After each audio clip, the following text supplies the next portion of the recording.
মহতামিম principal সাহেবের ব্যবহারে আমি মুগ্ধ হয়ে গেছি, যারা দাওয়াত করছে তারা তাদের ব্যবহারে আমি মুগ্ধ।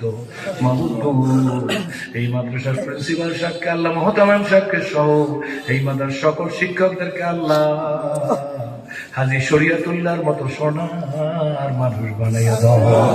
আল্লাহ এই মাদ্রাসার ছাত্রদেরকে আল্লাহ হাজী শরিয়তুল্লাহর সপ্তম পুরুষ আব্দুল্লাহ মোহাম্মদ হাসান ভাইয়ের মতো সোনার মানুষ আর কাঁদাইও না আল্লাহ,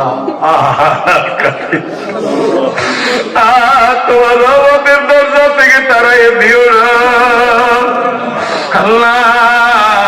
রাত এখন 12টার বেশি হয়ে গেছে, এসপি সাহেব এখন তার অফিসে নাই আল্লাহ, উত্তরা থানার ওসি এখন তার অফিসে নাই আল্লাহ, ঢাকা শহরে কোন মসজিদের ইমাম এখন আর মসজিদে বৈশা নাই আল্লাহ, ঢাকার নিউ মার্কেট বন্ধ হয়ে গেছে, গাউসিয়া মার্কেট বন্ধ হয়ে গেছে, ফুলবাড়িয়া সুপার মার্কেট বন্ধ হয়ে গেছে, পিরিয়ামানি মার্কেট বন্ধ হয়ে গেছে, বাইতুল মুকাররম মসজিদের তালা লেগে গেছে, বাইতুল মুকাররমের মার্কেটের সব সোনার দোকান বন্ধ হয়ে গেছে আল্লাহ। মহামান্য প্রেসিডেন্ট এখন তার বঙ্গভবনে নাই, কিন্তু মালিক আমি জানি তোমার রহমতের দরজা খুইলা তুমি আমাদের দিকে তাকাইয়া আছো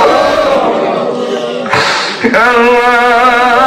কোন অফিসার এখন তার অফিসে না, কিন্তু তোমার রহমতের দরজা দিয়ে আমাদের দিকে একটু তাকাইয়া দেখো। তোমার পাগলেরা কাঁদে, আলেমেরা কাঁদে, মাদ্রাসার তালেবেরা কাঁদে, স্কুল কলেজ ইউনিভার্সিটির আপুরা কাঁদে, প্রবীণ মুরব্বীরা কাঁদে, সোনার মানুষগুলো কাঁদে, রিক্সাওয়ালা ভ্যানারা রিক্সাটা রাইখা দুটাইয়া কাঁদে, আমার বাবুরা কাঁদে। তোমার কি মায়া লাগে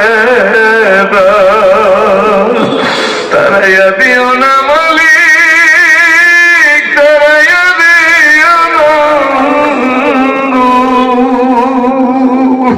তোমার হাবিবের মোহাম্মদের রহমতের দরজা দিয়া লাথি মেরে তারাইয়া দিও। মা বোনেরা কাঁদো, মা দুনিয়ার ঘরে আগুন লাগলে ফায়ার সার্ভিসের পানি ছাড়া সেই আগুন ঠান্ডা হয় না। তোমার আর আমার অন্যায় অপরাধের কারণে খোদা না খাস্তা যে জাহান্নামের আগুন জ্বলে রইছে না, ওই আগুনও কিন্তু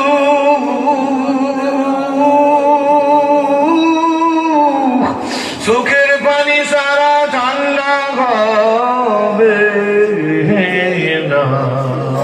দোয়াস বাবু দিয়ার মালিক ওরা কি ভুলাইয়া,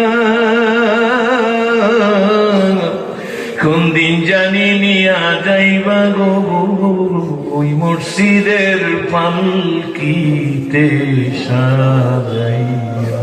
আল্লাহ এই মুহূর্তে অধমের সাথে হাত উঠেছে আল্লাহ, প্রত্যেককে আল্লাহ তা প্রত্যেকের জন্য জাহান্নামের আগুন হারাম করে দাও আল্লাহ, জান্নাতকে ওয়াজিব করে দাও আল্লাহ, এই হাত দিয়া কাবার গিলাফ করার তৌফিক দাও আল্লাহ। যার মা বাবা দুনিয়ায় নাই খবরকে জান্নাতের বাগান বানিয়ে দাও। সাচ্চা ছেলের মাথায় পাগড়ি দিছি আল্লাহ, ওদেরকে যুগের ফজলুল করিম বানিয়ে দিও আল্লাহ, ওদের ওস্তাদদেরকে যুগের শামসুলাত ফরিদপুরি বানিয়ে দিও। ওরা যাদের টাকায় খাইয়া পড়িয়া আছে আল্লাহ, তাদেরকে মোহাম্মদুল্লাহ হাফিজের মতো বানিয়ে দিও আল্লাহ। এই মাদ্রাসার ছেলেদের ব্যবহারে আমি মুগ্ধ হয়ে গেছি, শিক্ষকদের ব্যবহারে আমি মুগ্ধ।